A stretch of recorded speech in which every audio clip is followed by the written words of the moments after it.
यार तरी आरे लागे, यार तरी आरे लागे, अवघे माझ्या मागे मागे. आज देतो पोट भरी, पुरे म्हणाल तोवरी. हळूहळू चाळा, हळूहळू चाळा, कोणी कोणाशी न बोळा. आज देतो पोट भरी, पुरे म्हणाल तोवरी. तुका म्हणे सांडा घाटे, तेणे नका भरू पोटे. आज देतो पोट भरी, पुरे म्हणाल तोवरी. लोकाभिराम रणरंग धीरम, राजीव नेत्रम रघुवंशनाथम. कारुण्यरूपं करुणाकरंतं, श्रीरामदूतं श्रीरामचंद्रं शरणं प्रपद्ये. मनोर्जं मारुततुल्यवेगं, जितेन्द्रियं बुद्धिमतां वरिष्ठं. वातात्मजं वानरयूथमुख्यं, श्रीरामदूतं शरणं. हो दुःख मारुती नंदन, हे दुःख भंजन मारुती नंदन. सुनला वेरी पुकार, पवन सुत बिनकी वारंवार. पवन सुत बिनकी वारंवार. पवन सुत बिनती वारंवार. पवन सुत बिनती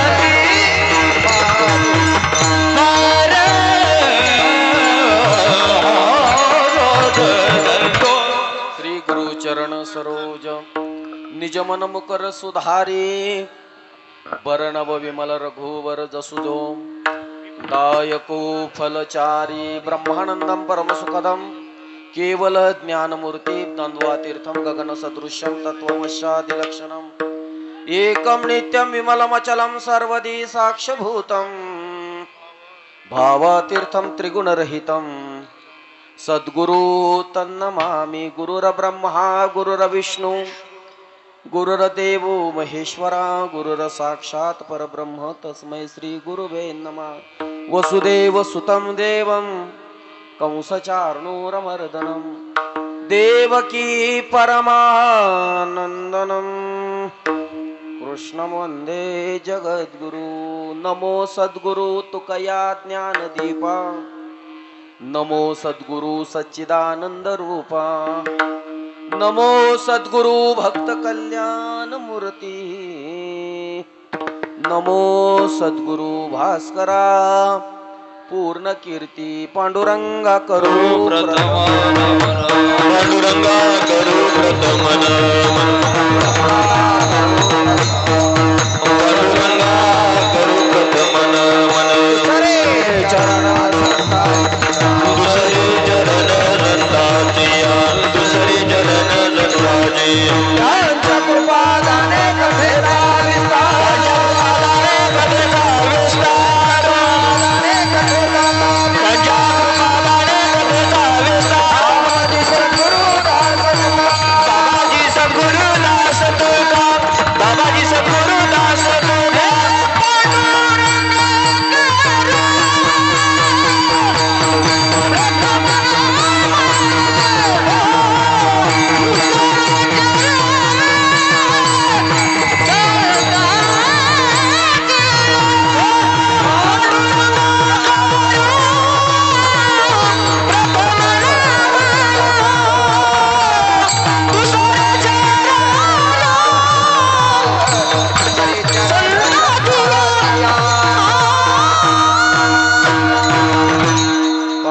करू प्रथम नमन. दुसरे चरण संतांच्या, त्यांच्या कृपादाने कथेचा विस्तारू. बाबाजी सद्गुरुदास तुका. ओम नमो ज्ञानेश्वरा.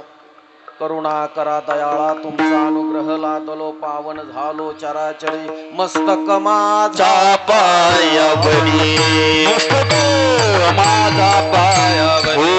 मस्तक माझा पायावरी, मस्तक माझा पायावरी.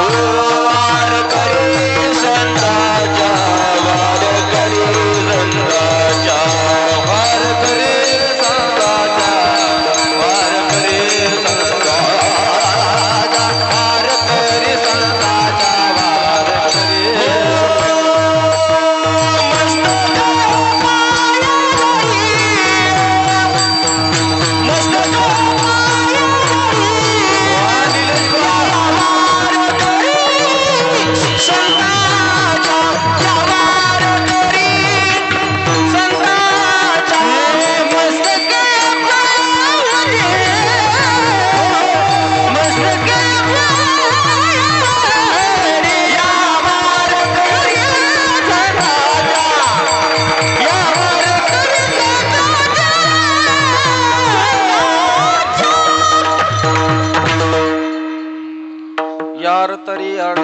अवघे माझ्या मागे मागे आज देतो पोट भरी पुरे म्हणाल तो वरी. प्रस्तुत प्राप्त प्रसंगी थोडा गेन दे दादा.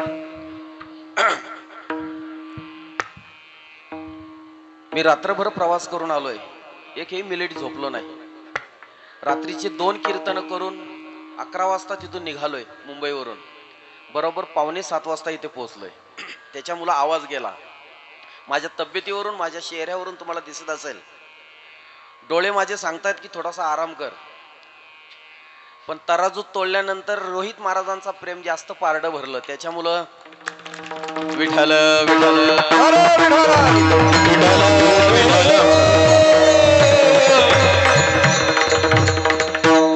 आणि इथे आल्यानंतर गायक आणि वादक पाहिल्यानंतर माझी हिंमत डबल झाली.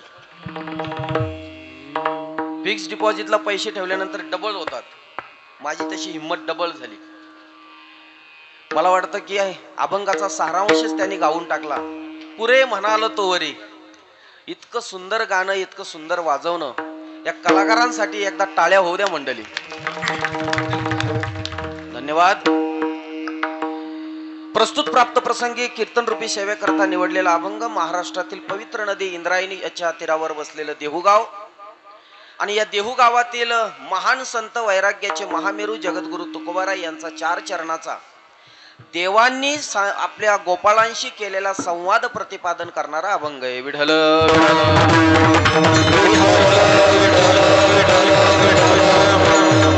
अखिल कोटी ब्रह्मांड पंढरीश परमात्मा भगवान कृष्ण आपल्या गोपालांशी संवाद करतायत. तुम्हाला सुखाची जर अपेक्षा आहे, तुम्हाला पूर्ण आनंद हवा आहे, तर तुम्ही एक काम करा. हो, तुम्ही माझ्या सोबत या, माझ्या मागे या. याल तरी यारे लागे अवघे, म्हणजे सगळेजण तुम्ही माझ्या मागे मागे या. हो, बरं मागे येऊन मी काय तात्पुरता देणार नाही, तर आज देतो पोट भरी एवढ्या पुरतं नाही बरं का. पुरे म्हणाल तो वरी. जोपर्यंत पुरे म्हणत नाही ना तोपर्यंत देत राहीन. हो, पण 2 अटी आहेत त्याच्याकरता. कोणत्या अटी आहेत? एक, हळूहळू चाला, सावकाश चाला. साधना करत असताना सावकाश चाललं पाहिजे. आणि सर्वात महत्वाचं म्हणजे बोंबलू नका. आवाज करू नका. कोणी कोणाशी न. लोक आता साधना करताना जास्त बोंबळतात, साधना कमी आहे. देवाने हे त्यावेळेला सांगून दिलं द्वापार युगात की हळूहळू चाळा, कोणी कोणाशी न बोला. आणि आणखीन एक अट टाकली शेवटच्या चरणात. ते म्हणतात नश्वर पदार्थ सोडून द्या. तुका म्हणे सांडा घाटे, जे नश्वर आहे, नाश पावणार आहे, ते सोडून द्या. हो, तेने नका भरू पोटे. त्याच्या नादाला लागू नका, त्याच्याने पोट भरू नका. डुप्लिकेट पदार्थांपासून लांब राहा. मग तुम्हाला मी गॅरंटेड सांगतो, आज देतो पोट भरी पुरे म्हणाल तो वरी. असा सरळ सरळ भावार्थ या अभंगाचा आहे. विठ्ठल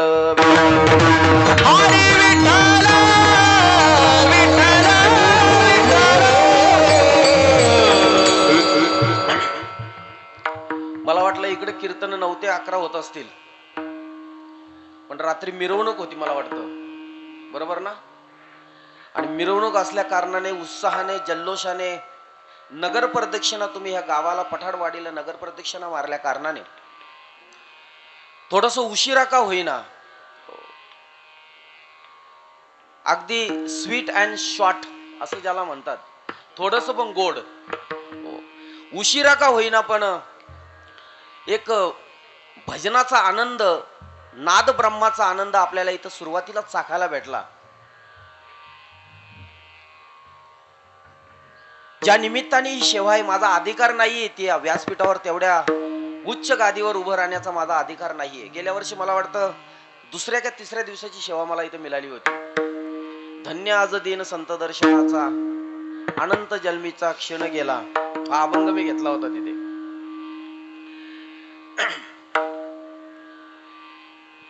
माझा प्रवास ठरला होता, मी गुजरातला गिरनार पर्वतावरती किंवा गुजरात परिसर फिरण्याकरता आम्ही काही मंडळी जाणार होतो, पण काही कारणाने माझा तो प्रवास पुढच्या महिन्यात ढकलण्यात आला, पुढे ढकलण्यात आला. मला कार्तिकी वारीच्या वेळेला रोहित महाराजांनी आमच्या फोन केला की महाराज कुठे आहात तुम्ही? मी म्हटलं घरीच आहे, गुजरातला जाणार होते. काय झालं म्हटलं, काही प्रवास काही कारणाने मी पुढे ढकललेला आहे. ते म्हणले आधी सांगायचं ना, तुम्हाला एक तारीख द्यायची होती, सेवा द्यायची होती. तसं पाहायला गेलं तर एवढ्या लांबून इथं येणं सेवेसाठी माझ्यासारख्या पामराला ते शक्यच नाही. कुठल्याही पद्धतीचं येण्याचं साधन नाहीये.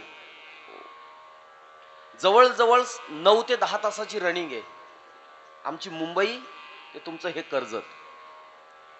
मी सांगतोय रात्री 2 कीर्तन दत्त जयंतीची करून, एक सप्त्यातलं आणि एक दत्त जयंतीच्या उत्सवाचं, दोन्ही कीर्तन करून मी रात्री 11 वाजता गाडीत बसलोय, तर थेट इथे बरोबर 6:45 वाजता तुमच्या कर्जत मध्ये पोहोचलो. आणि हे सर्व श्रेय ज्या व्यक्तीला जातंय, प्रभू रामचंद्राने एक आज्ञा केली होती की रात्रीच्या प्रहरामध्ये सकाळचा सूर्यकिरण उगवायच्या आत द्रोणागिरी इथे आणला तर लक्ष्मण वाचेल. तसं इथेशी मला पोचवण्याचं ज्यांनी काम केलेलं आहे, रोहित महाराजांच्या आदेशाने, त्यांच्या प्रेमाच्या सहकार्याने, त्यांच्या प्रेमाच्या दोरीने आम्हाला इथपर्यंत, ज्या प्रेमाने इथं ओढून आणलेलं आहे, ज्या व्यक्तीने इथपर्यंत आम्हाला पोहोचवण्याचं काम केलेलं आहे, ते म्हणजे आमचे विजयदादा जोशी आणि त्यांचा ड्रायव्हर. रात्रभर आम्ही दोघे जागे आहेत. अनेक चर्चा करत करत करत करत इथपर्यंत आम्ही पोहोचलो. रात्री रस्ता मोकळा असतो त्याच्यामुळे काही प्रश्न नाही. पण 2 कीर्तन करून निघाल्यानंतर माझी एकतर बॅटरी एक चायनाची आहे ती उतरते लगेच. पण तरी सुद्धा तुमचे सर्वांचे प्रसन्न चेहरे पाहिल्यानंतर पुन्हा हिंमत वाढली. आणि मी सुरुवातीलाच म्हटलं की रोहित महाराजांचा प्रेम मी तराजूत तोडल्यानंतर सर्व अंगाने, बरं का, रोहित महाराजांचा प्रेमाने बाजी मारली. त्याच्यामुळे माझा विदेशी नाविलाज झाला. विढल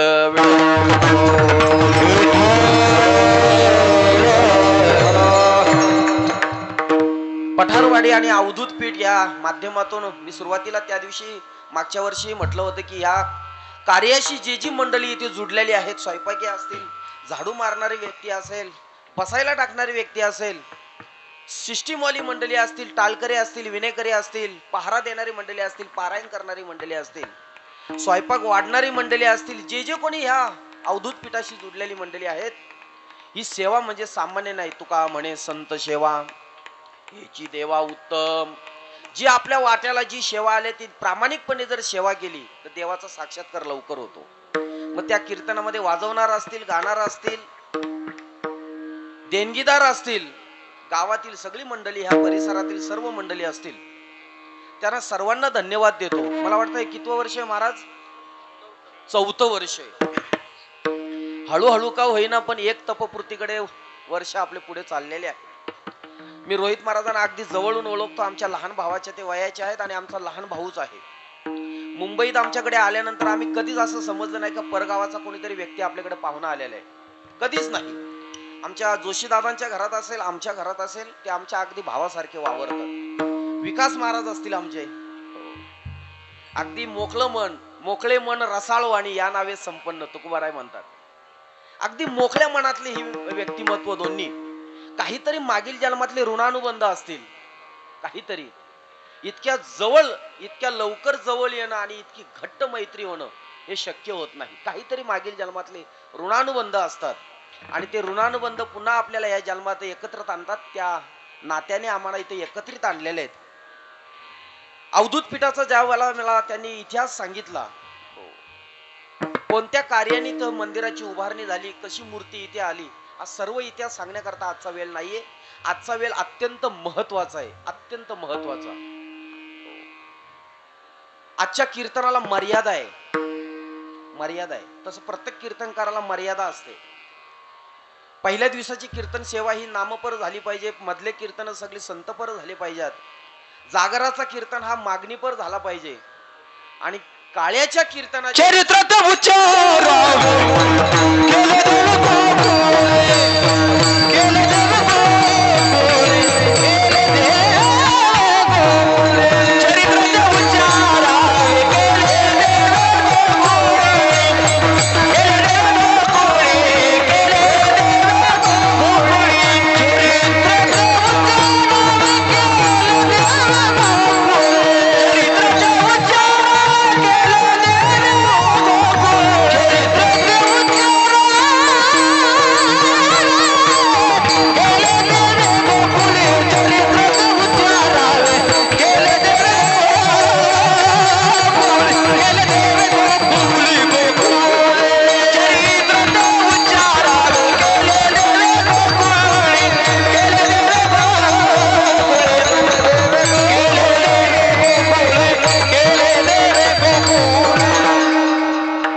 कीर्तनाला फार मर्यादा आहे. आजच्या दिवशी देवाच्या अवताराचं एक विशिष्ट महत्व सांगायचंय आणि विशिष्ट कालखंडातलंच सांगायचंय.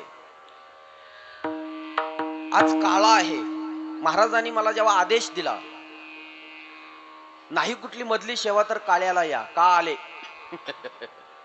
आमच्याकडे पूर्वी जेव्हा सुरुवातीला अगदी पारमार्थिक जीवनातली सुरुवात झाली, त्यावेळेला आम्हाला असं लहानपणी असं वाटायचं की काळ्याचं कीर्तन म्हणजे कुठल्या तरी काळ्या नावाच्या व्यक्तीचं कीर्तन असलं पाहिजे.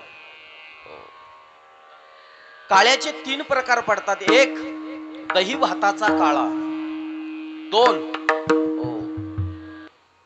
हरिनामाचा खिचडी काळा आणि 3 जीव शिव ऐक्य काळा. विठ्ठल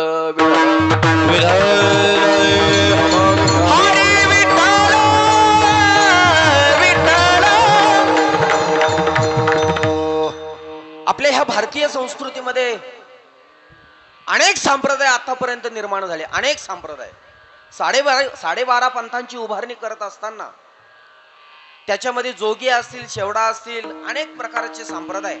पण ज्ञानोबरायांनी ज्या वेळेला वारकरी संप्रदायाची उभारणी केली, इतर संप्रदायामध्ये काला नाहीये. काला हा फक्त वारकरी संप्रदायामध्ये. ज्ञानदेव रचला पाया, ज्ञानदेव रचला पाया, ज्ञानदेव रचला पाया, ज्ञानदेव रचला पाया.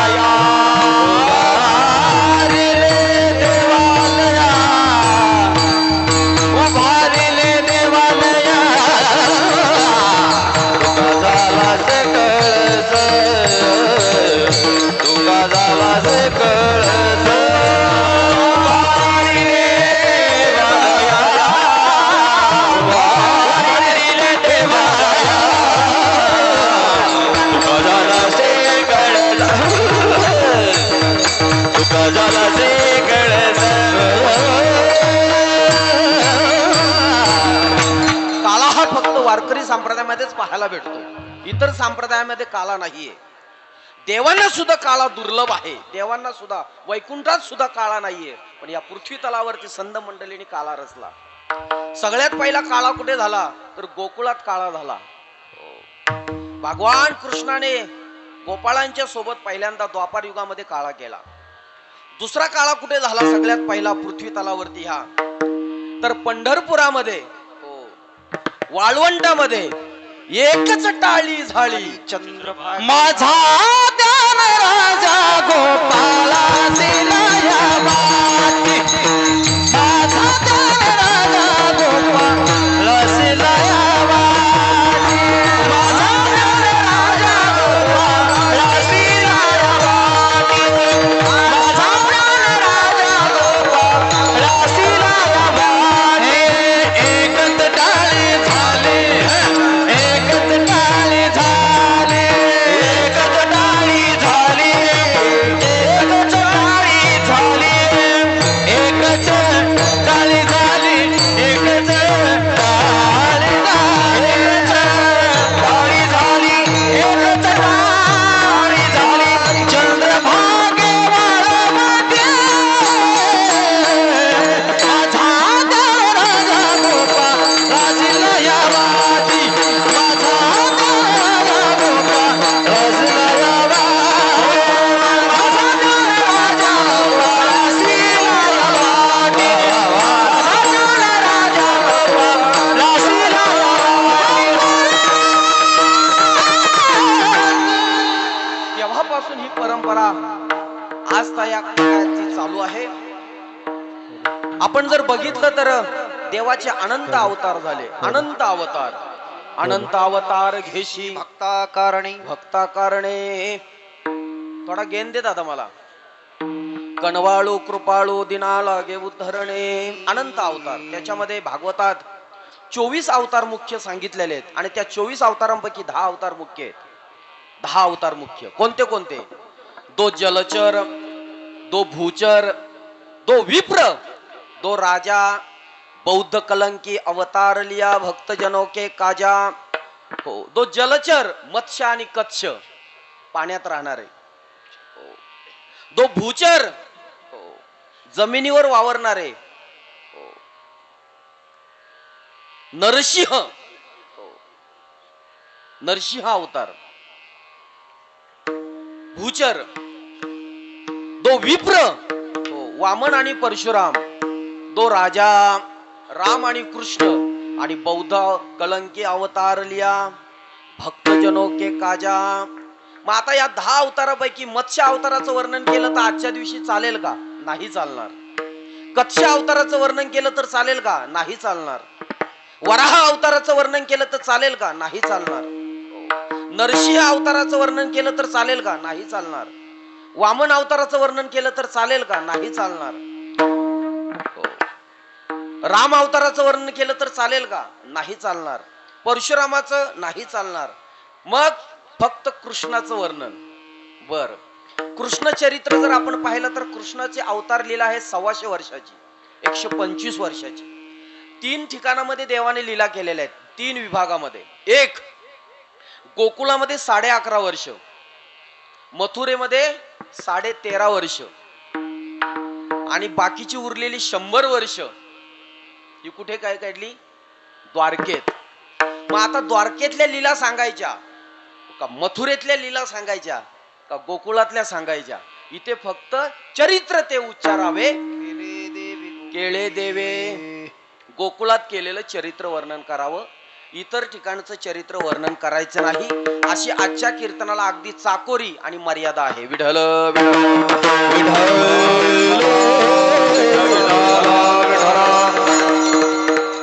भगवान परमात्म्याचा अवतार कधी होतो, का होतो? तुळशीदास सांगतात की जब जब होय धर्म की हानी, धर्म रक्षावया अवतार घेसे, धर्म रक्षावया अवतार, धर्म रक्षावया अवतार घेसे, धर्म रक्षावया अवतार घेसे. आपल्या पायस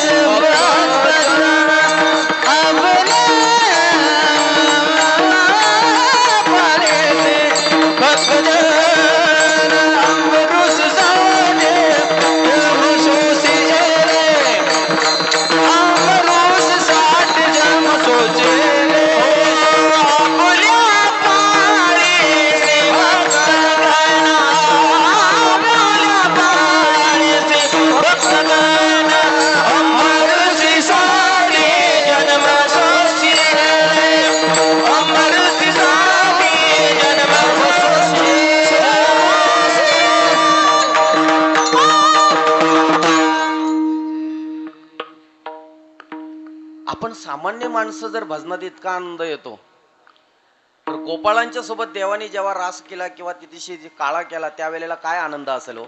विठ्ठल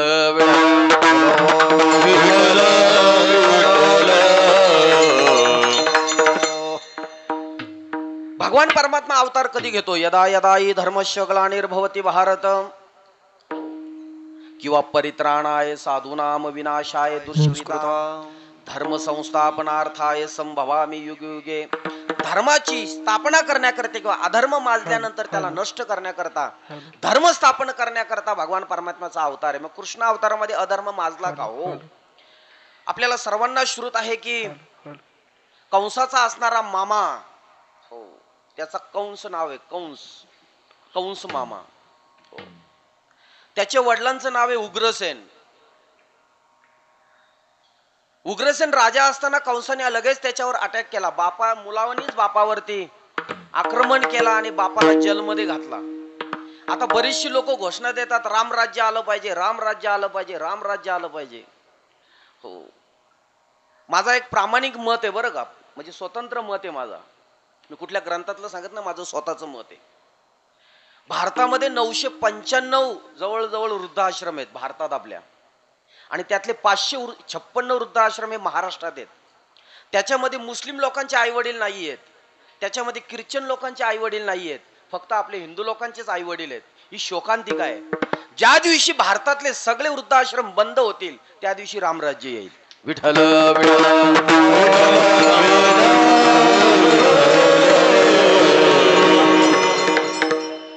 आता त्या कंसाने काय केलं? उग्रसेनाला बंदी खाण्यात घातला. त्यावेळेला एकच कंस होता, आता कितीतरी कंस आहेत का जे आपल्या आई वडिलांना बंदीखान्यात घालतात. मी जास्त विस्ताराने सांगत नाही, मी माझ्या चेहऱ्यावरून तुम्हाला थकवा जाणवतोय. मला माहिती आहे आजचा दिवस अत्यंत महत्वाचा आहे.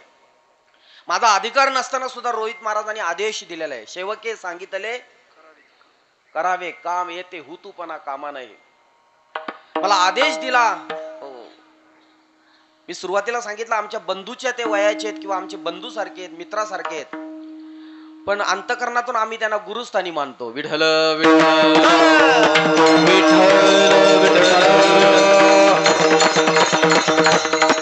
आणि म्हणून सेवकाला जी सेवा सांगितलेली ती सेवा गपचूप करायची, हुतूपणा तिथे करायचा नाही. बापाला मुलाने बंदीखान्यात घातलं, उग्रसेन राजाला बंदीखान्यात घातलं, ही त्यावेळेची परंपरा आहे. आज कितीतरी मुलं आपल्या आई वडिलांना बंदीखान्यात घालतायत.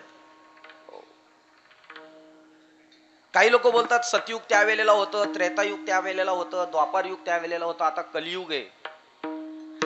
तुम्ही सत्यत्वाने जर वागले, सच्चाईने जर वागले तर आजही सत्ययुग आहे. आणि तुम्ही जर अगदी त्याच्या अपोजिट, त्याच्या विरोधात वागले तर मग कलियुग तर आहेच आहे. विठ्ठल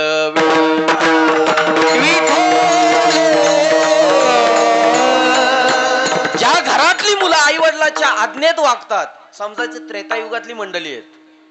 बापाची आज्ञा पाळतात समजायची त्रेतायुगातली मंडळी आहेत. हो, रामाने अखिल कोटी ब्रह्मांड नायक असताना सुद्धा रामाने दशरथ राजाचं वचन पाळलं. रघुकुल रीत सदा चली आई, प्राण जाई परम वचन न जाई. हो, जी मुलं बापाची आज्ञा पाळतात, आई वडिलांची आज्ञा पाळतात समजायचं हो ही त्रेतायुगातली मंडळी आहेत. आणि जी मुलं जिवंतपणेच बापाला जेलमध्ये घालतात, आपल्या गावठी भाषेमध्ये सांगू का, गोठ्यात बांधून ठेवतात, गोठ्यात समजायचं हो हे द्वापार युगातले कंसाची अवलाद आहेत. विठ्ठल विठ्ठल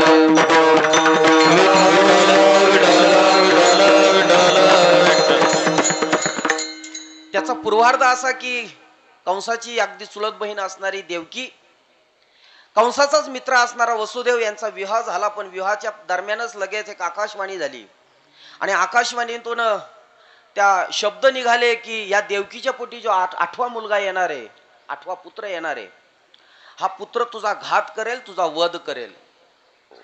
कंसाने कोणताही विचार न करता देवकीला आणि वसुदेवाला बंदीखान्यात घातलं. याची कारणं अशी आहेत, त्यांनी विचार करायला पाहिजे होता आठवा येईल त्यावेळेला बघेल, पण तिथे काही मंडळींनी तिथेशी भांडणं लावली.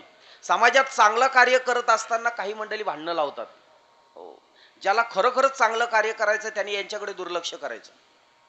कंसाला काय भांडणं लावली, अरे जर मागून मोजलं तर पहिला आठवा येतो, सातव्यापासून मोजलं तर दुसरा आठवा येतो, ही सगळी प्रक्रिया त्यांनी सांगितली. आणि कंसाने लगेच देवकीला आणि वसुदेवाला त्या बंदीखान्यामध्ये बंद करून टाकले. एका पाठोपाठ एक अशी 6 बाळं त्या देवकीची मारली. 6 बाळं. का बाळं मारले असतील बरं? शास्त्रामध्ये काही पाप सांगितलेली आहेत आणि काही महापाप सांगितलेली आहेत. हो, आपण म्हणतो या व्यक्तीने इतका अतिचार केलेला अजून कसा मरत नाही किंवा अजून कसा परमात्मा याच्याकडे पाहत नाही. जोपर्यंत पापाचा गढा भरत नाही तोपर्यंत परमात्मा सुद्धा त्याला काही करत नाही. आणि अशा कारणाने कंसाचं पाप वाढवण्याकरता बाळ हत्या ही सगळ्यात मोठं पाप आहे, स्त्री हत्या सगळ्यात मोठं पाप आहे. आता बाळ हत्या करतात ना महिला, माझ्याकडे बघतात, मी थोडा डिटेल मध्ये सांगू का तुम्हाला? सोनोग्राफी, मुलगा असेल तर ठेवा आणि मुलगी असेल तर मातृवर्ग इथे जास्त प्रमाणात. मला सांगा जास्त जिवाळा कोण लावतो, प्रेम जास्त कोण करतो, मुलगी करतो का मुलगा? लेक करते ना. मग तिला मारणं म्हणजे पाप नाही का? आणि सगळ्यात जर लेकी मारून टाकल्या तर लग्न करायचं कोणाशी मग? आमच्याकडे मुली नाही राहिल्या आता, इकडे काय प्रकार येतो मला माहिती नाही. मुंबईमध्ये आता काही प्रकार असे चालले, मुलंच मुलांशी लग्न करायला लागले. आणि विज्ञानाने अजून त्याच्यावरती मार्ग काढला. जर मुलं तयार करायची असतील तर शरीरातले हार्मोन्स म्हणजे पेशी बदली करायच्या, गर्भपिशवीची धारणा तयार करायची आणि मुलाला जन्म द्यायचा. अशी प्रक्रिया चालू झालेली आहे. अमेरिकेत पूर्वीपासून होती, बऱ्याच वर्षापासून. आता आपल्या महाराष्ट्रामध्ये, मुंबईमध्ये, मोठ्या मोठ्या शहरांच्या ही प्रक्रिया चालू झालेली आहे. मी तुम्हाला बाळ हत्येचं प्रकरण सांगत होतो. एका पाठोपाठ 6 बाळं मारली कंसाने, 6 बाळं. 7वा गर्भ जो होता तो रोहिणीच्या गर्भामध्ये अदृश्य झाला आणि रोहिणीच्या गर्भात घुसला. तो कसा गेला, योग मायेने कसा काढून नेला, आजपर्यंत कोणाला कळलं नाही. चांगल्या चांगल्या विद्वानांना कळलं नाही, तर आपल्याला काय कळणार आहे. रोहिणीच्या गर्भामध्ये तो जाऊन थांबला. इकडे वैकुंठामध्ये सगळी चर्चा झाली. पृथ्वी मातेला ज्या वेळेला पाप झाला होता, ती गायीच्या रूपामध्ये भगवान ब्रह्मदेवाकडे गेली. ब्रह्मदेवाने सांगितलं, ही शक्ती माझ्यात नाही, आपण सगळेजण मिळून भगवान महाविष्णूकडे जाऊन, भगवान महाविष्णूकडे गेल्यानंतर त्यांनी सांगितलं, पाप वाढलाय, तुम्ही अवतार घ्या, तुम्ही अवतार घ्या. हो, पण देव तसा अवतार घेत नाही, सोबत काही लोक आणतो. तुकोबाराय बोलतात, मागे जेवढे काही अवतार झाले ना, त्यांच्या बरोबर मी होतो. तुका त्याचा बरोबर, तुका त्याचा बरोबर,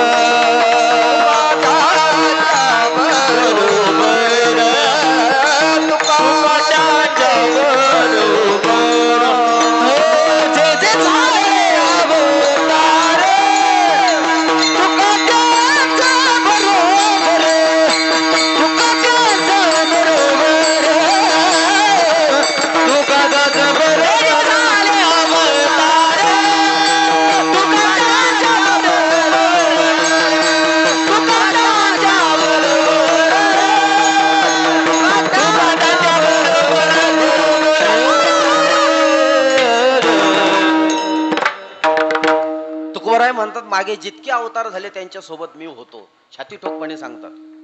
किंवा चौयुगाचा भक्त नामा उभा कीर्तनी, पाठीमागे डोळे झाकून उभी ती जणी. 4 युगांपासून परमात्म्याच्या सोबत ही मंडळी. देवाने अवतार घ्यायचं ठरवलं, पण सोबत शेषाला न्यायचं ठरवलं. शेष म्हणतो, राम अवतारामध्ये देवा खूप कष्ट भोगले. हो, 14 वर्ष उपवाशी राहिलो रे बाबा, आता मी काय तुझ्या सोबत येत नाही. देवाने सांगितलं, मागच्या जन्मात मी राम होतो, या जन्मात तू मोठा हो.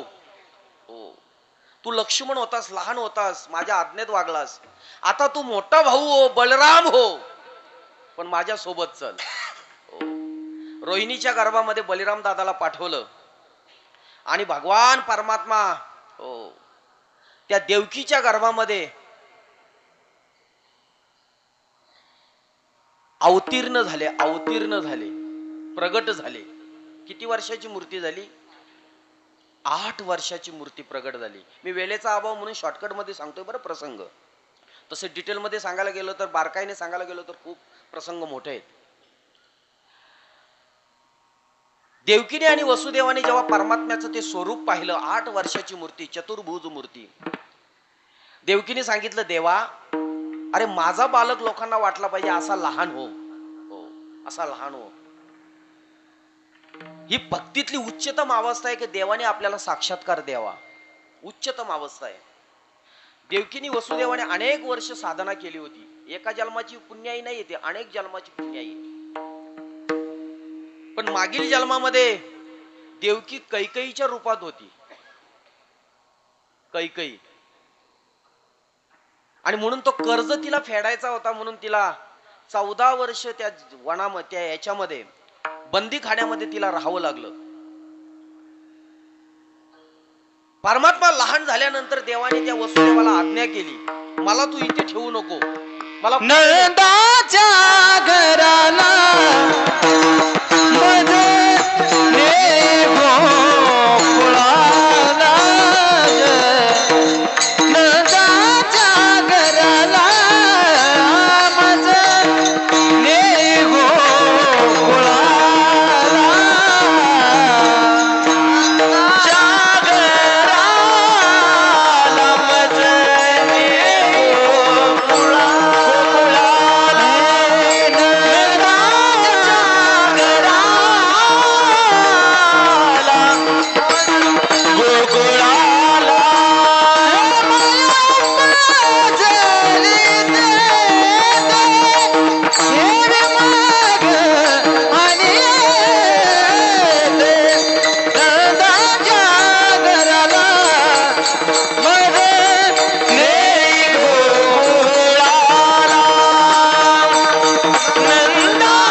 परमात्म्याने आदेश केला की मला इथे ठेवू नका, नंदाच्या घराला मज नेई गोकुळाला, हो तिथे काय कर, मला तिथे ठेव, आणि माया उपजली तेथे, तिला घेऊन इकडे ये. आता वसुदेवाला हे शक्य नव्हतं, कारण हातामध्ये त्याच्या शृंखला होत्या, बेड्या होत्या, बेड्या. पण एक चमत्कार झाला, एक अलौकिक किमया तिथे झाली. भगवान परमात्म्याला उचलल्याबरोबर हाताच्या बेड्या तुटल्या, गळून गेल्या. देवाला हातात पकडल्याबरोबर, देवाला उचलल्याबरोबर हाताच्या बेड्या तुटून गेल्या. भगवान परमात्म्याला घेऊन ते बाहेर पडले. सर्व बंदिस्त असणारे ते पहारेदारी सर्व झोपून गेले. योगमायेने त्यांना झोपून टाकले. बाहेर पडले तर यमुनेला पूर आला होता. हिम्मत करून पाण्यात उतरले. बोलता बोलता कमरे इतका पाणी, कमरेच्या वरती पोटा इतका पाणी, छातीपर्यंत पाणी, मानेपर्यंत पाणी. भगवान परमात्म्याला डोक्यावर उचललं. पाऊस पडत होता, मंद रात्र होती, मध्यरात्र. देवाला घेऊन असे यमुनेच्या त्या डोहा पात्रात ते उतरले. पण ती यमुना वर याच्याकरता चढत होती की देवाचं चरण स्पर्श करावे. आपल्या बापाला त्रास होऊ नये म्हणून भगवान परमात्म्याने मुद्दामून त्या टोपलीतला त्या भगवान परमात्म्याने पाय बाहेर काढला आणि यमुनेला स्पर्श केल्यानंतर यमुना द्विभागात विभागली गेली. नंद बाबाच्या घरी यशोदा माता प्रस्तुत झाली होती, पण ती कधी प्रस्तुत झाली तिला माहिती नाही. योग माया तिच्या पोटी जन्माला आली होती. वसुदेवाने भगवान परमात्म्याला तिथे ठेवलं आणि त्या मायेला तिथून उचललं. आता चमत्कार बघा, देवाला उचलल्याबरोबर शृंखला तुटल्या आणि मायेला उचलल्याबरोबर शृंखला परत जशा होत्या तशा झाल्या. पुन्हा बंदी खाण्यामध्ये वसुदेव बाबा आले आणि वसुदेव बाबा तिथे आल्याबरोबर सर्व पहारेकरी जागृत झाले. योग माया जोराने रडायला लागली. कुणीतरी जाऊन कंसाला सांगितलं, देवकीला 8वा पुत्र झालेला आहे, 8वा झालेला आहे. तो त्याच्या अगोदर खूप आठवण करत होता 8व्याची. उठता बसता झोपता सर्व कार्य करताना त्याला 8वाच आठवत होता. रागाच्या भरात तो आला. माया हे की पुत्र हे त्याने पाहिलं नाही. पायाला पकडली, गरगरा फिरवली आणि आपटणार तेवढ्यात ती आकाशात जाऊन आकाश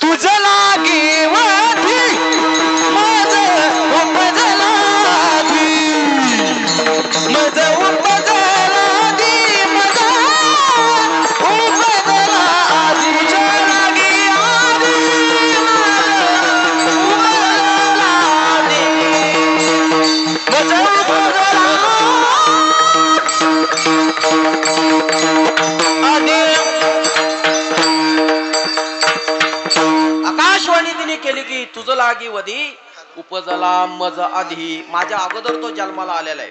याचे 2 सिद्धांत होतात. जेव्हा कोठेच नव्हते काही, चंद्र सूर्य तारा पाही, जेव्हा काहीच नव्हतं तेव्हा परमात्मा होता. त्याच्यानंतर अहम ब्रह्मास्मी ही माया उत्पन्न झाली. ही ती सांगते तुला मारणारा माझ्या अगोदरच जन्माला आलेला आहे. विठ्ठल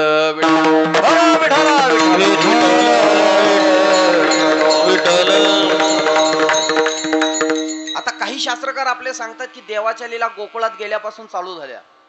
काही शास्त्रकार सांगतात की त्या बंदीखान्यामध्ये देव प्रगट झाले, तिथून त्या लीला चालू झाल्या. पण माझं असं पर्सनल म्हणणं आहे की देवाच्या लीला ज्या वेळेला वसुदेव आणि त्या देवकीचं लग्न झालं त्याच वेळेला जी आकाश म्हणजे तिला आकाशवाणीने सांगितलं का 8वा पुत्र तुला मारणार आहे, इथूनच ती लीला चालू झाली देवाची. विठ्ठल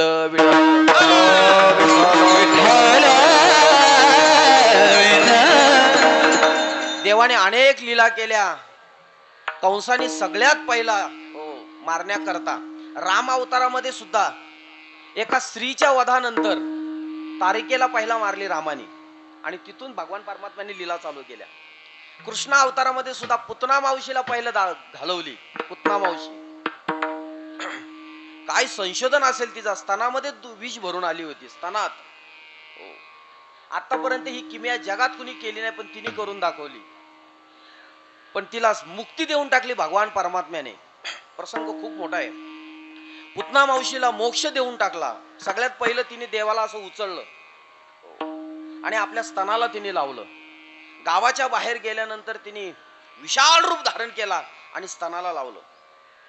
देवाने काय केलं की तिच्या अंगातला पहिले सगळा दूध जेवढा होता तो पिऊन टाकला. त्याच्यानंतर तिच्या स्तनामध्ये जितका विष होता तो पिऊन टाकला. तिच्या अंगातलं रक्त जितकं होतं तितकं पिऊन टाकलं.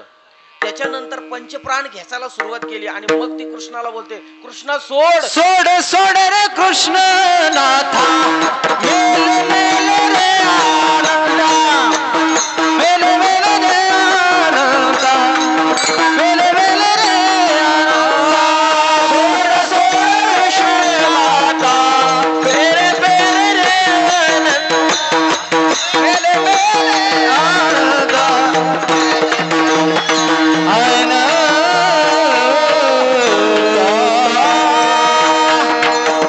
अरे सोड कृष्णा, मेले मी आता, सोड. देव म्हणतो मी कोणाला धरत नाही, धरल्यावर त्याला सोडत नाही. विढल विढल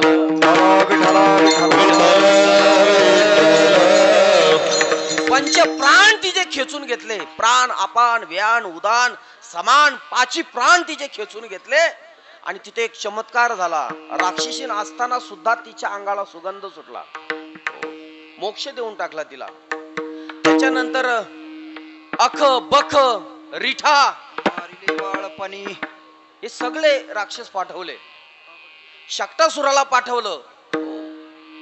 बांबल भट पाठवले. बांबल भटाला, बांबल भटाच्या गळ्यामध्ये जानवं असल्या कारणाने, ब्राह्मण असल्या कारणाने त्याची फक्त विटंबना केली. कमरेचं धोतर सोडलं, त्याच्या विटंबना केली. प्रसंग चांगले आहेत सगळे, पण वेळेचा अभाव म्हणून मी सांगत नाही सगळे. आपल्याला पुढे अभंगाकडे प्रवेश करायचा आहे. देवाने अनेक लीला केल्या, अनेक लीला. आता कृष्ण 8 वर्षाचा झाला, 8 वर्षाचा. आणि गावात ज्या वेळेला कृष्ण फिरायचा त्यावेळेला गावातली पोरं पाहायचा. सगळी पोरं अशी चायनीज आणि वडापाव खाऊन पुरुष झालेली. सगळी पोरं कशी झाली होती? काडी पेहलवान काय म्हणतात इकडं? काडी पेहलवान ना. काही मंडळी आमच्याकडे येतात, महाराज आम्हाला पकवाज शिकायचंय. आता पकवाज वाजवण्याकरता खूप ताकद लागते, पावर लागते. गायन शिकण्याकरता, गाणं करण्याकरता, गायन करण्याकरता सुद्धा कंठामध्ये खूप ताकद पाहिजे. बेंबीच्या देठापासून गावं लागतं. वाजवताना सुद्धा खूप ताकद लागते.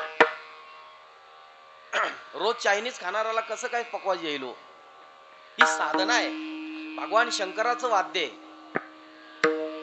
हे वैकुंठामध्ये ठेवलं होतं, पण संतांनी सगळं टाळ पकवाज विना भजनाचा आनंद घेण्याकरता, नाद ब्रह्माचा आनंद घेण्याकरता वैकुंठावरून हे सगळी सामुग्री मृत्यू लोकात आणलेली आहे.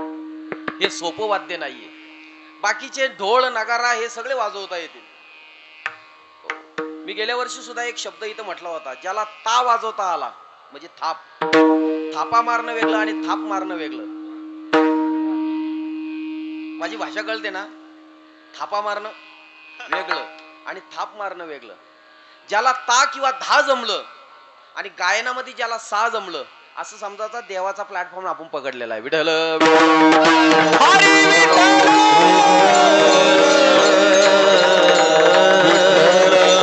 भगवान परमात्मा 8 वर्षाचे झाले. गावात फिरत असताना सगळी गावातली मुलं त्यांनी बघितली, सगळी कृश झालेली.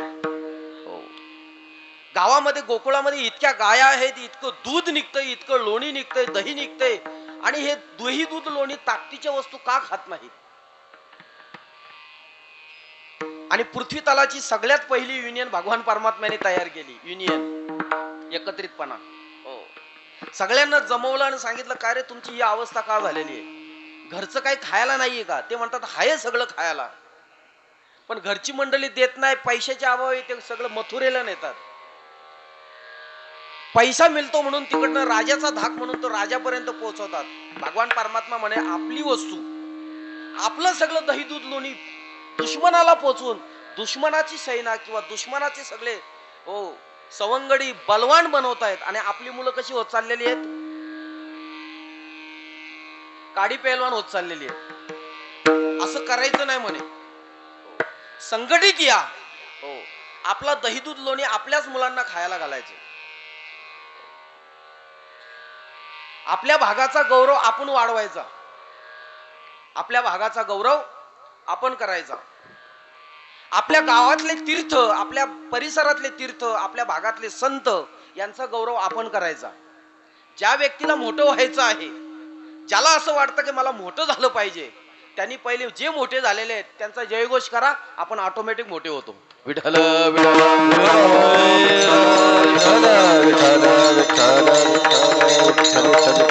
भगवान परमात्म्याने सगळे गोपाळ एकत्रित केले.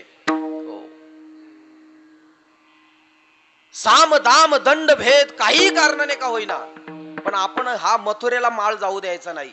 आपला गावातला माळ आपल्याच ठिकाणी आपल्यालाच खायला भेटलं पाहिजे. पण कृष्ण हे कसं शक्य आहे? ते म्हणे शक्य आहे. याले तरी आरे लागे, याले तरी आरे लागे, याले तरी आरे लागे, याले तरी आरे लागे, याले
अखिल कोटी ब्रह्मांड नायक सांगतात, तुम्हाला सुखी व्हायचंय, तुम्हाला बलवान व्हायचंय, तर माझ्या मागे या. मी जबरदस्ती करत नाही. यार तरी यारे लागे. आता लागे हा शब्द जोडून आहे. तुम्ही याल, 4 लोक तिकडे चालाल, 4 लोक इकडे चालाल, हे असं चालणार नाही. लागे म्हणजे चिटकून या, एकत्रित होऊन या. वारीत चालणाऱ्या मंडळीला हे माहिती होईल की काही मंडळी पुढच्या दिंड्या आहेत ना, पुढच्या दिंड्या ह्या खूप नियमात वागतात. माऊलीच्या रथाच्या बाजूला ज्या मागे ज्या दिंड्या चालतात, अगदी माऊलीला चिटकून चालतात, एकामेकाला चिटकून चालतात. पण मागील दिंड्या ज्या आहेत, साधारणतः 60-70 नंबरच्या नंतर ज्या दिंड्या चालतात, 2-4 जण खांद्यावर हात टेकून चालतात, काही तंबाखू मळत चालतात, काही सांगतात काय शेतीत पेरलंय. त्यांना भजनाचाही आनंद भेटत नाही आणि परमार्थाचं फलही भेटत नाही. विठ्ठल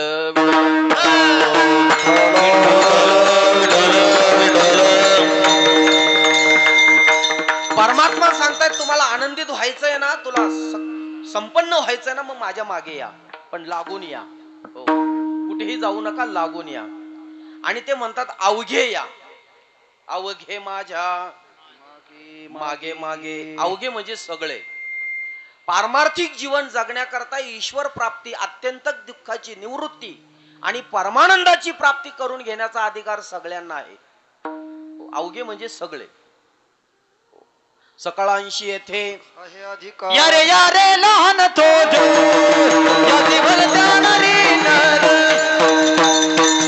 करावा विचार नलगे चित्ता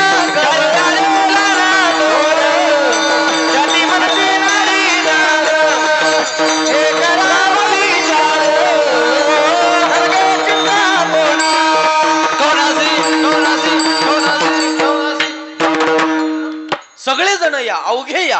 हो.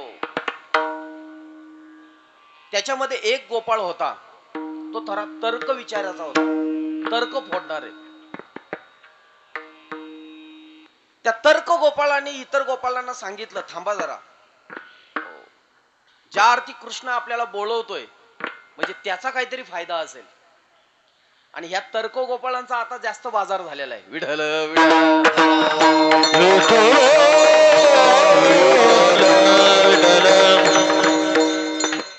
तो तर्क गोपाळ सांगतोय, बुद्धीचा तर्क फोडणारा गोपाळ सांगतोय थांबा जरा. अरे त्याच्या मागे जाऊन आपल्याला काय देणार आहे? तो काही देईल का? आपल्याला काय फायदा आहे का? त्याचा फायदा आहे का आपला फायदा आहे का? संघटित व्हायचं.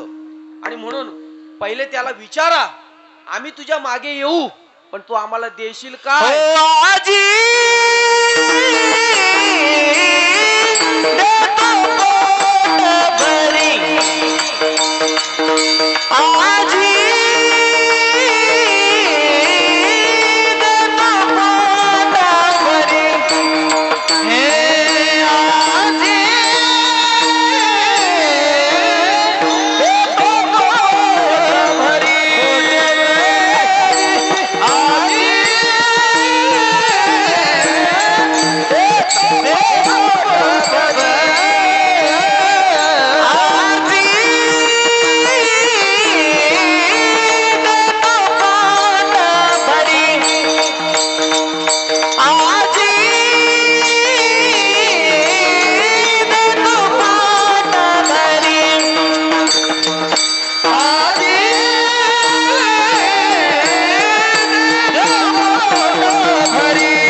परमात्मा सर्व गोपाळ म्हणजे जीवांना सांगतात की तुम्ही माझ्या मागे या. यार तरी आळे लागे अवघे माझ्या मागे मागे. एक जीवाने जीवाच्या मागे लागू नये, तो दुःखीच होणार. कारण जीव अपूर्ण आहे आणि त्याच्या मागे गेल्यानंतर तो सुद्धा अपूर्णच राहणार. आणि म्हणून जीवाने जर सच्चिदानंद स्वरूपाच्या मागे जर गेला तर तो पूर्णत्वाला जाईल. म्हणून देव सांगतात तुम्ही माझ्या मागे या. तुम्हाला पूर्णत्व पाहिजे ना, माझ्या मागे या. यार तरी यारे लागे अवघे माझ्या मागे मागे. त्या तर्क गोपालाने विचारलं बरोबर त्यांनी सांगितलं परमात्म्याने की आज देतो पोट भरी. किती देतो?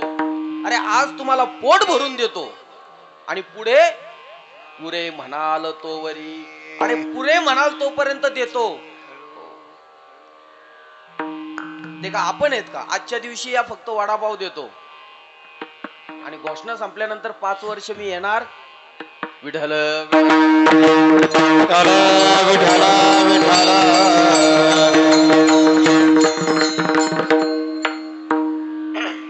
मी रात्रीच्या कीर्तनात सुद्धा एक विषय सांगितला. आज हिंदू धर्माची मुलं उखडण्याचा किंवा खोदण्याचा प्रयत्न का चालू आहे माहितीये? अनादिकालापासून आहेत. डच आले, पोर्तुगीज आले, इंग्रज आले, यव्वन आले, अनेकांनी प्रयत्न केला. पण हिंदू धर्माची मुलं, आपल्या हिंदू संस्कृतीची मुलं उखडण्याचा प्रयत्न करून सुद्धा त्याच्या केसाला सुद्धा, हिंदू संस्कृतीच्या केसाला सुद्धा लावू शकले नाही. पण प्रयत्न त्यांनी खूप वेळा केला. याचं कारण फुटीरपणा, संघटना नाही, फुटीरपणा. छत्रपती संभाजी महाराज हे पकडले गेलेच नसते. जो योद्धा सिंहाच्या जबड्यात हात घालून त्याचे दात मोजतो, काय ताकद असेल. सिंहाच्या जबड्यात घालून हात मोजितो दात, ही जात. विठ्ठल विठ्ठल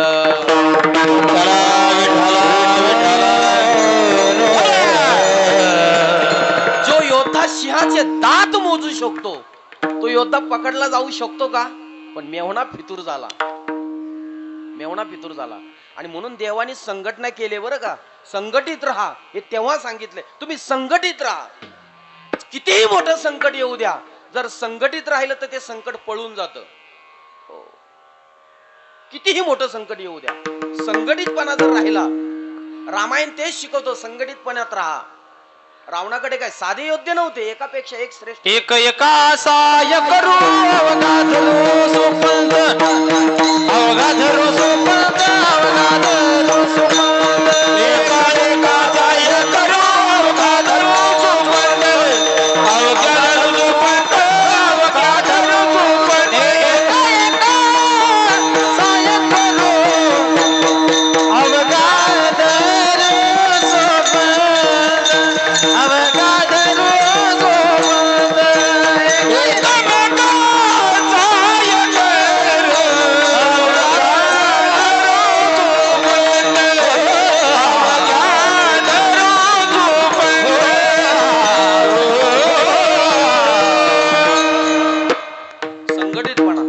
रामायण संघटितपणे राहायला शिकवतोय, कृष्ण चरित्र आपल्याला संघटित राहायला शिकवतोय.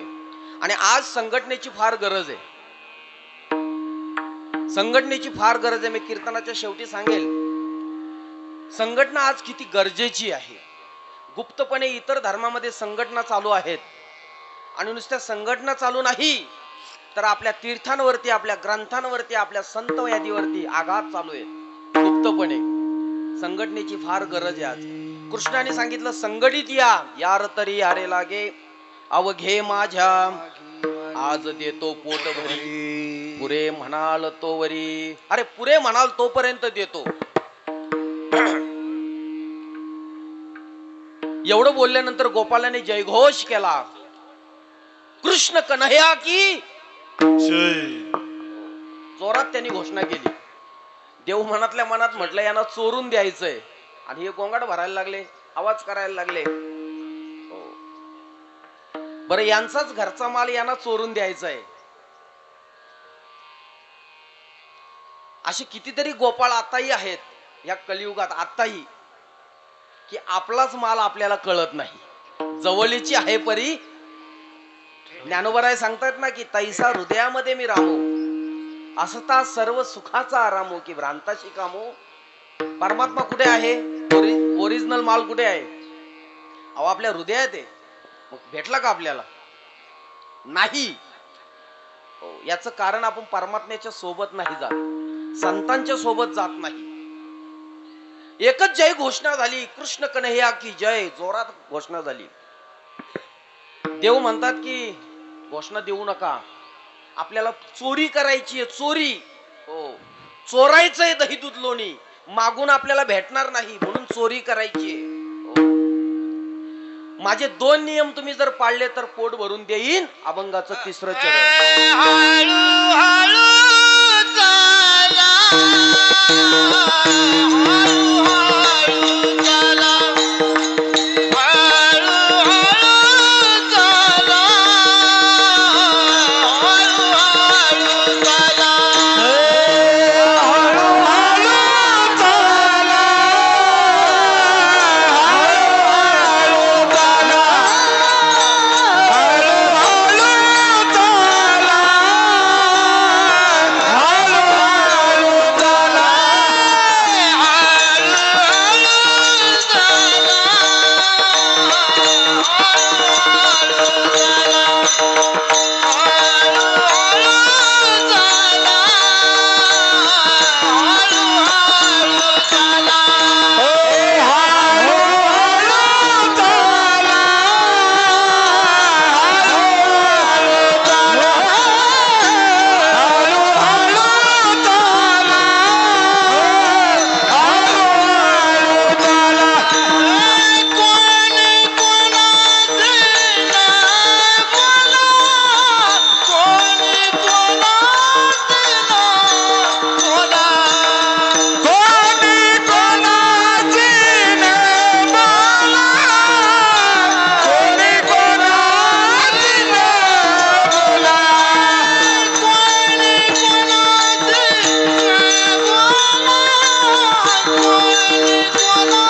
देवाने दोन नियम सांगितले, दोन नियम.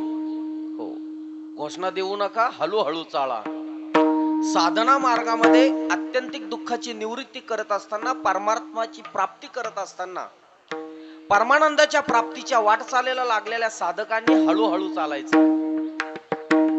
घाई करायची नाही, हळूहळू चालायचं. मी जास्त आता विस्तार करत नाही. 5 मार्ग आलेले आहेत परमात्मा प्राप्तीचे. मीन मार्ग, कपी मार्ग, विहंगम मार्ग, पिपिलिका मार्ग. पिपिलिका मार्गाने जर आपण गेलो, ज्ञानोबाराय बोलतात बरं, तर तुम्हाला परमात्म्याची प्राप्ती हमखास होणारच होणार. कारण पिपिलिका म्हणजे मुंगी. मुंगी कशी चालते? महाराजांचं चिंतन ऐकू द्या. कधीतरी वाक्य पूर्ण झाल्यावर थाप मारायची. बस सावकाश मारा. मी जरा खालच्या स्वरात बोलतोय कारण आवाजही बसलाय प्रवासाने. माझ्या बोलण्यातून तुम्हाला दिसतंय ते. पण चांगली साथ संगत आहे, रंगदेवता तुम्ही चांगली तयार केलेली आहे, वातावरण निर्मिती केलेली आहे. 5 मार्ग मी सगळे सांगत नाही, पण पिपिलिका मार्ग, ज्ञानोबाराय बोलतात पिपिलिका मार्गाने तुम्ही जर गेले, मुंगी हळूहळू चालते. हळूहळू चालते. साधना हळूहळू करावी लागते. मरकट मार्गाने जर तुम्ही गेले, मरकट या झाडावरून त्या झाडावर उडी मारतो, किंवा मनाच्या मार्गाने तुम्ही जर त्या साध्य करण्याकरता जर तुम्ही गेले, तर तुम्हाला ते साध्य होणार नाही. तो तिथेच मुकून जाईल. हरिपाठामध्ये वर्णन करतात. मनोमार्ग गेला तेथेची मुकला, आणि हरिपाठी स्थिरावला तोची धन्य. आणि म्हणून याच्या करता सर्व गोपाळांना परमात्मा सांगतात, हळूहळू या, हळूहळू चाळा, कोणी कोणाशी न बोला. साधना करत असताना आपली साधना गुप्त पाहिजे. मला वाटतं रोहित महाराजांचा आणि आमचा अनेक वेळा संवाद झालेला आहे. आमच्याकडे आल्यानंतर आम्ही इतर गोष्टी बोलत नाही, परमार्थाशिवाय आम्ही बोलतच नाही. हरी बोला नाही तरी अबोला, व्यर्थ गळवला करू नका. विठ्ठल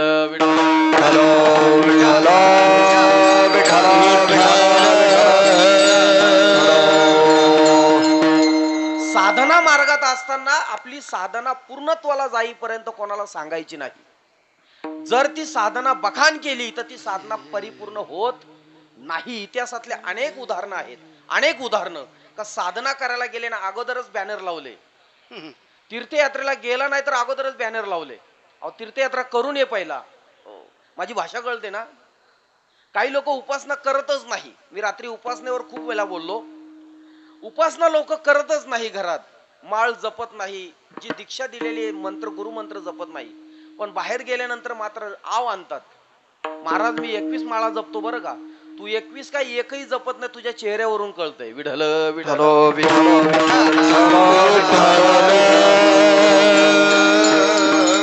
परमार्थाचं तेज लपवलं जात नाही. कितीही लपवण्याचा प्रयत्न करा.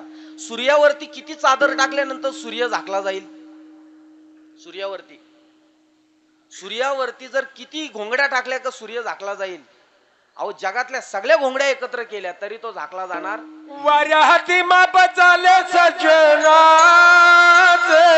कीर्ती मुखे जाच नारायण.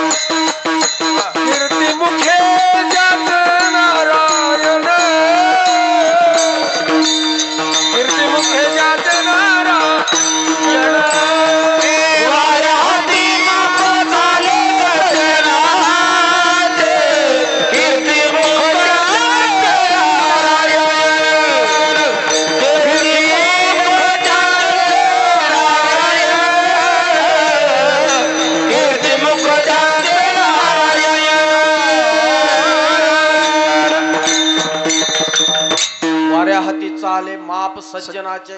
ब्रह्मतेज लपवलं जात नाही हो. तो लपवताच येणार नाही. आणि ब्रह्मतेज जर लपवता आलं तर लपवणारी वस्तू मोठी होईल ब्रह्मतेजापेक्षा. भगवान परमात्मा सांगतात हळूहळू चाला, पण एक आणखी नियम पाळा, कोणी कोणाशी न बोला, मग तुम्हाला जे पाहिजे ते देतो. आज देतो पोट भरी पुरे म्हणाल तोवरी. आणखीन एक नियम सांगितला देवाने. आणखीन एक तुम्हाला नियम सांगतो. जे डुप्लिकेट पदार्थाला तुम्ही मिठी मारून बसलायत ना, नश्वर पदार्थाला, ते सांडा आणि मग माझ्या मागे या शेवटच्या चरणात. विठोबा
रखुमाई, विठोबा रखुमाई,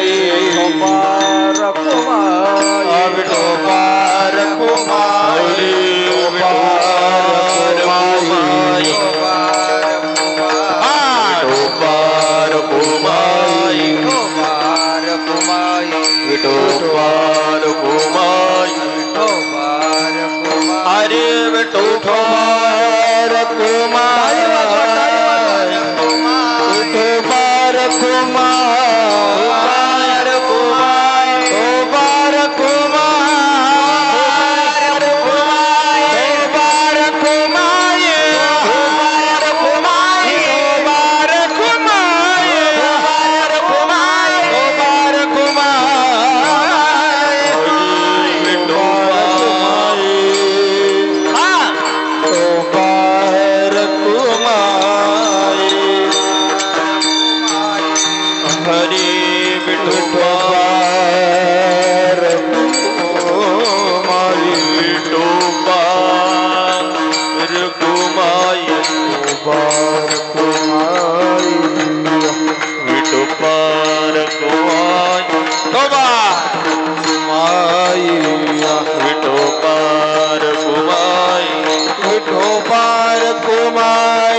रघुमाई रघुमाई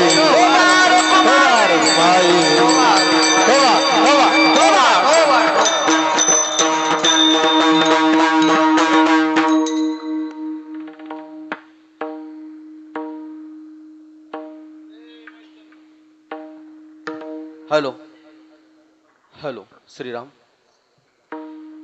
आपल्या महाराष्ट्रातलं एक मोठे कीर्तनकार आहेत वारिंगे महाराज म्हणून, आमचे नातेवाईक आहेत. शरीर संबंधातून ते मामा लागतात, पण ते मी त्यांच्यासोबत लहानपणापासून वाजवताना ते मला नेहमी म्हणायचे माझ्या मणक्यात गॅप आला येते. आता मला कळलं की मणक्यात गॅप काय येतो. एवढं वजन पडल्यावर मणक्यात गॅप नाही येणार तर काय होणार. विठ्ठल विठ्ठल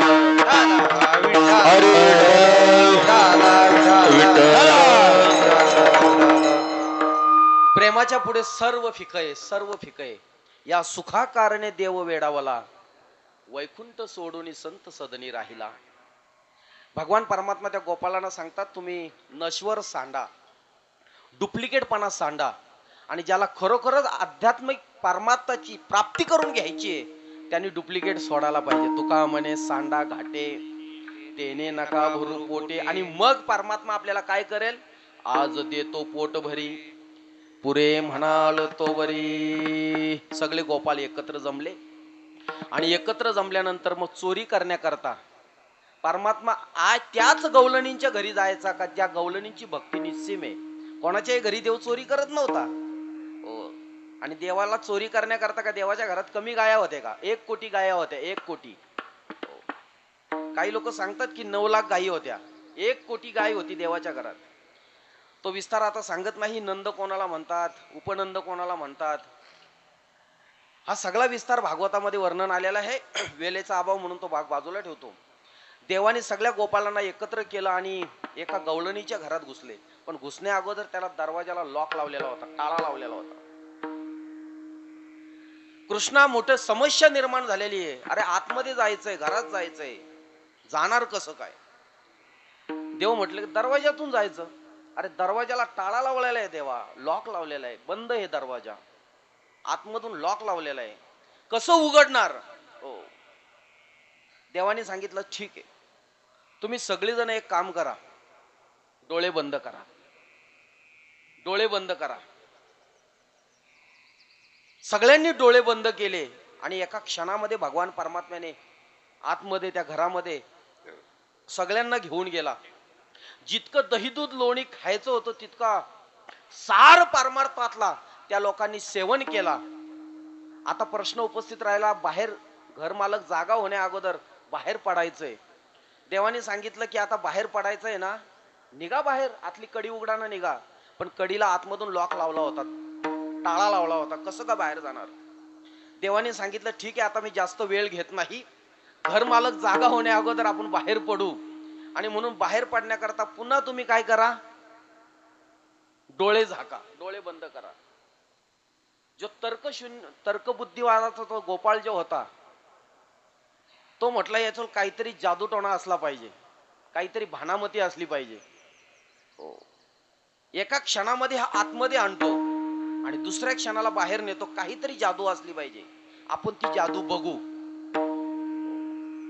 असे बरेचसे गोपाळ आहेत का ते देवाला बघण्याकरता गेले आणि देवच झाले. देवाच्या लीला बघता येत नाही, त्या फक्त अनुवाद करायचा, त्यांचा सेवन करायचा, त्याचा आनंद लुटायचा.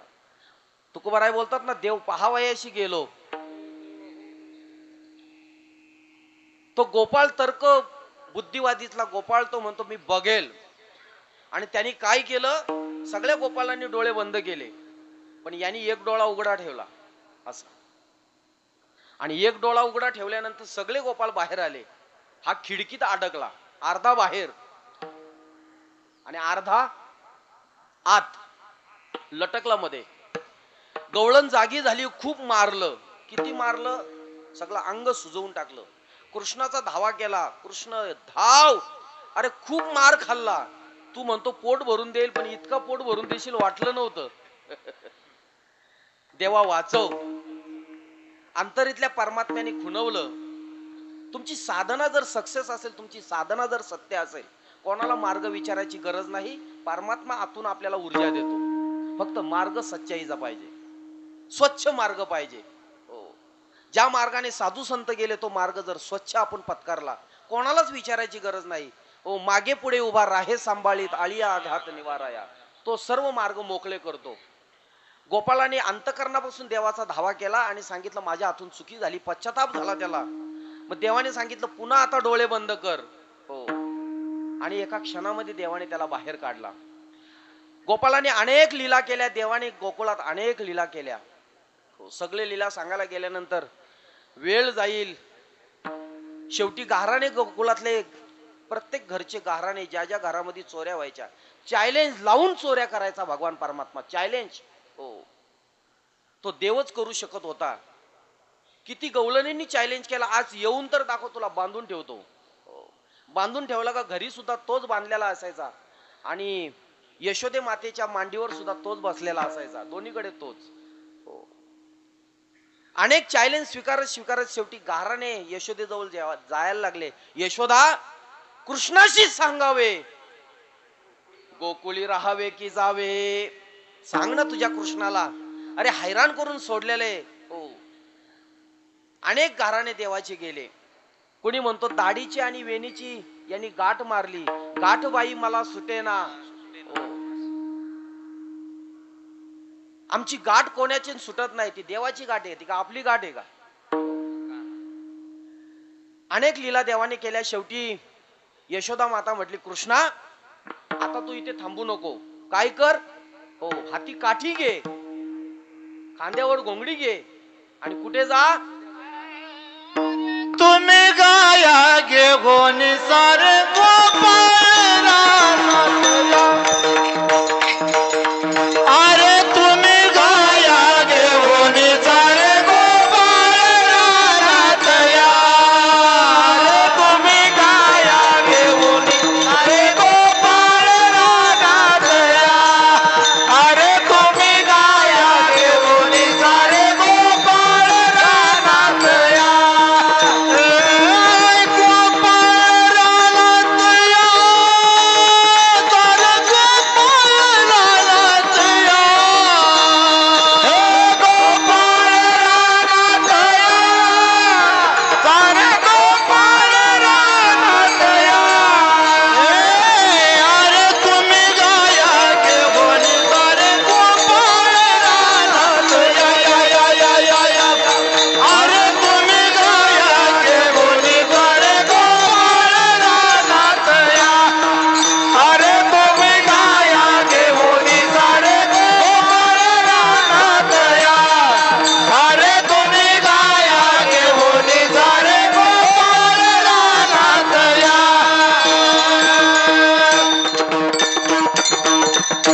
यशोदेने जसं कृष्णाला सांगितलं, कृष्णाने सगळ्या गोपालांना सांगितलं तुम्ही गाया घेऊन सगळे रानात या. आणि मग तिथे खेळ मांडले, अनेक खेळ.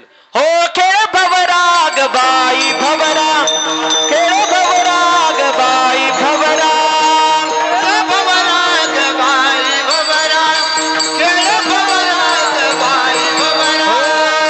राधिकेचा नवरा, राधिकेचा नवरा, खेळ भवराग बाई भवरा, खेळ भवराग बाई भवरा.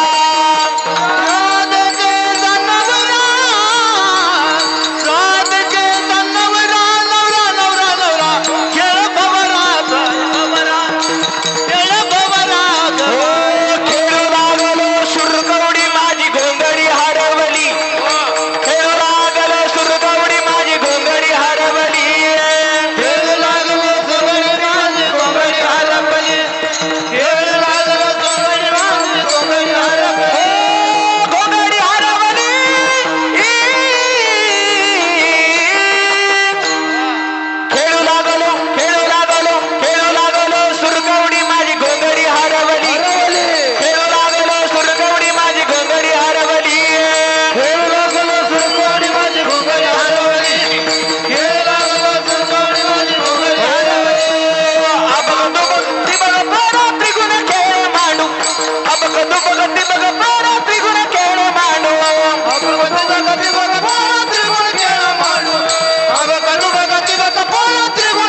सगळे खेळ खेळले.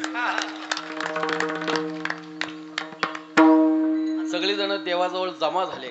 देवा, अरे कृष्णा, तुझी कालिया मर्दन केला खेळता खेळता, कालियाचा गर्व हरवलास. आता देवा भूक लागली बरं का. कधी 10 वाजल्यापासून खेळ खेळतोय ना, 12-20 झाले देवा.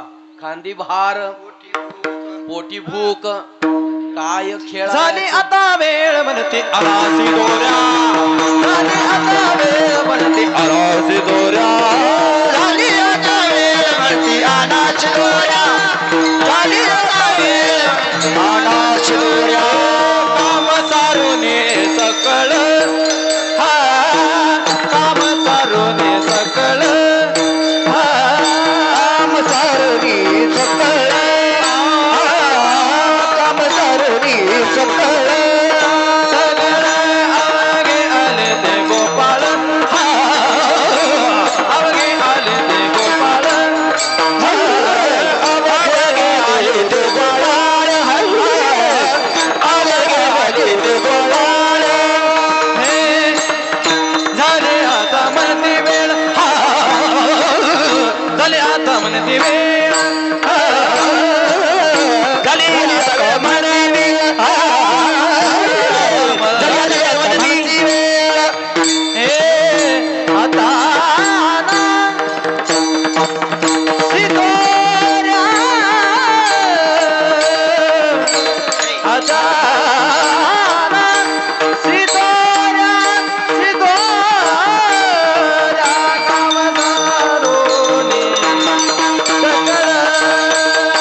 सगळ्यांनी आपल्या शिदोऱ्या जमा करा. कोणत्या कोणत्या शिदोऱ्या? ज्ञानाची शिदोरी, वैराग्याची शिदोरी, भक्तीची शिदोरी, श्रद्धेची शिदोरी. या सगळ्या शिदोऱ्या एकत्र केल्या आणि एकत्र करून भगवान परमात्मा बोलले पहिले देवाचं भजन करू. कोणत्या देवाचं? ज्ञानेश्वर माऊली ज्ञानराज माऊली, ज्ञानेश्वर माऊली ज्ञानराज माऊली.